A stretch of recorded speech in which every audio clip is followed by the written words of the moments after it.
Episódio 8 de The Boyfriend. Aconteceram várias coisinhas aí que eu sei que vocês estavam com muita expectativa pra me ver falando sobre, tá bom? Esse episódio foi bom de várias formas, eu já adianto aqui pra vocês. Teve muita coisa pra gente dar uma analisada ali. E não é só isso que vocês estão pensando, tá bom? Então não vamos enrolar, vem comigo que eu vou te contar tudo o que aconteceu no episódio 8 de The Boyfriend. A gente já vai começar falando sobre o momento que o Day chama o Yuki pra trabalhar e eu achei foi pouco, tá bom? Eu já venho falando várias vezes sobre o quanto esses dois se dão bem e a princípio eu queria eles dois como casal, mas eles funcionam muito bem como amigos também. E foi nesse dia que a gente finalmente teve ali a visão do Day sobre o relacionamento dele com o Shun, não é mesmo? E ele fala ali que não quer deixar o Shun inseguro. Poxa, então, né? Meio difícil porque o boy é complicado. Mas ele também fala que se o Day começar a agir como um mimado e menosprezar os sentimentos dele, ele vai protestar. Ou seja, ele devia ter feito isso há tantos episódios atrás, porque é só isso que o Jun faz desde o início do programa. Mas uma coisa que o Day falou e é muito verdade é que o Shun ele não ameniza as coisas e ele tá sempre falando o que ele tá pensando. E por isso ele encara ele como uma pessoa confiável. E se você parar pra pensar, é realmente verdade. Porque se tem uma coisa que a gente pode ter certeza no meio de toda essa complexidade que é o Shun, é que o sim dele é sim e o não dele é não. E eu acho uma característica muito importante até pra entender ele melhor e também pra ser tratado aí numa terapia futuramente, quem sabe, né? E mais pra frente no episódio, a gente vê isso na prática, porque quando o Day volta pra casa, o Shun chama ele ali pra se justificar e falar os motivos dele ali de não ter levantado a mão, que eram bem simples, ele ficou chateadinho ali com a situação que tava rolando naquele momento e ele também não queria trabalhar, né? Daí o Day fala pra ele que as atitudes dele podem causar impressões erradas, certo? E que ele poderia lidar com isso de uma forma melhor. O Shun vai ficar bem chateado com isso e vai procurar conselhos ali com o Tae-hyun. E é muito interessante a forma que o Tae-hyun consegue decifrar a cabeça do Shun. Porque ele sabe ali que o que move o Shun, o que vai fazer com que o Shun tome uma atitude, é ele achar que é necessário. Então ele sempre leva em conta primeiro os seus sentimentos do que os dos outros. E sabendo disso e também tendo ciência de que magoar o Day vai fazer o Shun se sentir arrependido, ele faz ali o Shun entender que ele precisa sim pedir desculpa, mesmo que ele ache não ser necessário. É muito interessante, eu já venho falando várias vezes que eu tô adorando analisar essa galera, sabe? E isso mostra que ele tá tendo uma evolução ali dentro da casa. Ele pedir desculpa do Day e fazer o Day ficar tão feliz como ele ficou, mostra uma evolução do Shun. E isso é muito importante até para um futuro relacionamento que eles possam ter. Voltando duas casas para falar sobre o Ikki e seu sentimento pelo Kazuto, ele tá bem chateado ali porque o Kazuto, no episódio anterior, ele escolhe ali o Alan e o Jansei para trabalhar e não ele. Então ele tá querendo aí que o Kazuto seja mais direto com ele.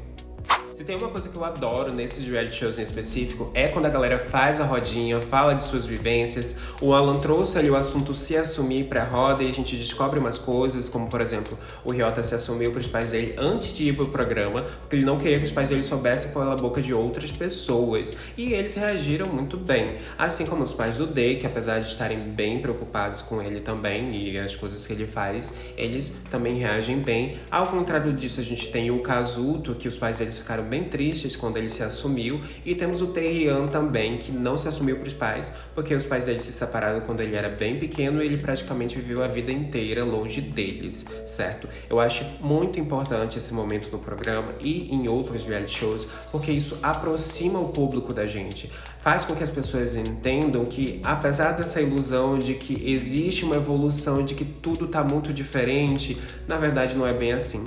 Tanto que tem experiências que são quase universais, que a gente até se identifica aqui no Brasil, literalmente do outro lado do mundo, que é o Japão. Certo? Então eu acho importante que o programa traga essas pautas porque as pessoas nos veem como pessoas mais próximas, enquanto pessoas. A gente não pode ser o filho da vizinha, a pessoa que aparece na televisão. As pessoas precisam nos ver como pessoas próximas a elas para que elas possam nos entender e nos respeitar. E nesse quesito, eu acho que The Boyfriend tá de parabéns aí para abrir a cabeça das pessoas ao redor do mundo. Agora vamos falar do Kazuto. Duas pessoas queriam ali conversar com ele, no caso o Ikki e o Ryota. O Kazuto deu um fora nos dois e os motivos são, por exemplo, pro Ikki as personalidades obviamente são diferentes e o Kazuto falou ali que ele quer uma pessoa que precise dele e ele julga que o Ikki não é essa pessoa. Eu não sei o que pensar sobre isso, me soa meio problemático. Deem a opinião de vocês aqui nos comentários, por favor. E no caso do Ryota, é porque ele não sentia nenhum sentimento romântico por ele, o que deixou o Ryota bem arrasado. Mas pra mim o motivo principal, na verdade, é a forma com que eles pressionaram o Kazuto e eu acredito que se eles tivessem agido de uma forma diferente, talvez eles até tivessem alguma chance.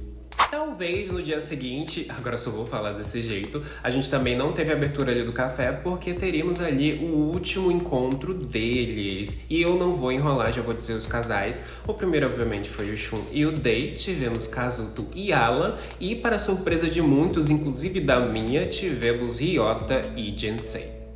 Começando com o encontro do Ryota e do Jensei, eles foram no local ali que dá pra fazer objetos de vidro. E eu devo concordar com os comentaristas que foi o encontro perfeito pra eles dois. Depois eles foram num café e quando eles voltaram pra casa eles fizeram um jantar especial ali pra eles. Como eu falei pra vocês, eu não esperava esse casal agora. E apesar de achar eles muito lindos, perfeitos um pro outro, eu devo dizer que eu não consegui aproveitar bem esse encontro. Porque eu acho que o Jensei foi feito de última opção. Porque diferente dos outros casos em que o Ryota deixou de gostar do Shun pra gostar do Kazuto, tava claro ali que o Ryota e o Shun não iam dar certo. O que eu acho que não foi o mesmo caso com o Jensei. Porque eu não sinto ali que foi uma questão de sentimento, atração, nem nada, entende? O que me incomoda. Mas isso é uma percepção minha. No encontro do Kazuto com o Alan, eles foram ali para uma espécie de hotel que tinha os mesmos elementos, a mesma vibe do encontro anterior, as mesmas coisas ali dentro. E dessa vez foi um ritmo bem mais confortável, né? Esse espaço que o Alan vinha dando pro Kazuto foi muito importante para que ele até optasse por escolher o Alan naquele momento. E esse encontro foi bem de boa, eles aproveitaram, não teve beijo nem nada. Agora vamos falar do encontro do Shun e do Day. Gente, eu amei a vibe date sense desse encontro. Vocês já assistiram esse BL? Fica aí a dica pra vocês, tá? Muito bom, tem lá no Viki, tá bom? E assim, eu não sei se vocês sentem um certo conforto em algumas cenas de The Boyfriend, ou se vocês já se perguntaram por que isso acontece. E assim, gente, isso se deve à edição e à fotografia magnífica que esse reality show tem. Eu sempre digo aí que o Japão ele é muito bom em situar a gente nos ambientes e também trazer a sensação de estar ali. Então percebam que antes de mostrar a conversa ali do Day e do Shun, eles mostram que existe um mar ali na frente da pousada, eles mostram a iluminação do ambiente e tudo isso faz com que você se sinta ali junto com eles. Então assim, The Boyfriend, parabéns, você me trouxe várias sensações assistindo esse episódio. Em resumo, eles finalmente puderam ter o encontro deles sem interferência de ninguém, sem ter nenhuma treta muito importante. Eles se entenderam melhor. E é muito interessante de ver o quanto eles são diferentes e o quanto eles se complementam mesmo assim. Eu acho que o Shun ele tem muito a ganhar se ele absorver essa forma liberta e despretensiosa que o Day leva à vida dele, certo? E isso não quer dizer que eu esqueci das atitudes do Shun, tá bom? Inclusive eu deixo esse alerta aí pra vocês, tá? Que isso aqui não é uma história da Disney, que tudo se resolve com balançar de uma varinha mágica, tá bom? Os problemas ainda estão lá, mas eu devo admitir que eu achei muito bonitinho eles dois. É inegável, gente, eles são muito fofos. O Shun, mais uma vez, traz ali aquela questão da vontade dele de ter uma família com filhos e tudo mais. O Day também tem essa vontade, tem as mesmas visões, o que eu acho bem bacana. E eu espero de verdade que ambos, tanto o Shun quanto o Day, resolvam suas questões para que o relacionamento deles possam dar frutos no futuro. E sim, teve beijo entre eles e assim... Que cena linda, gente. A tensão entre eles literalmente atravessou o planeta, chegou no Brasil. Gente, será que eles aceitam uma terceira pessoa no relacionamento deles? Aquela, tô zoando. E é isso, esse foi o episódio 8. Eu espero que vocês tenham gostado. Por favor, continue aí me apoiando, comentando, engajando esse vídeo, me seguindo, curtindo, se inscrevendo, dependendo de onde você tá assistindo, tá bom? Que eu volto aí na semana que vem pra gente falar do final desse reality show que tá todo mundo amando demais, tá bom? A gente se encontra lá. Um beijo. Tchau!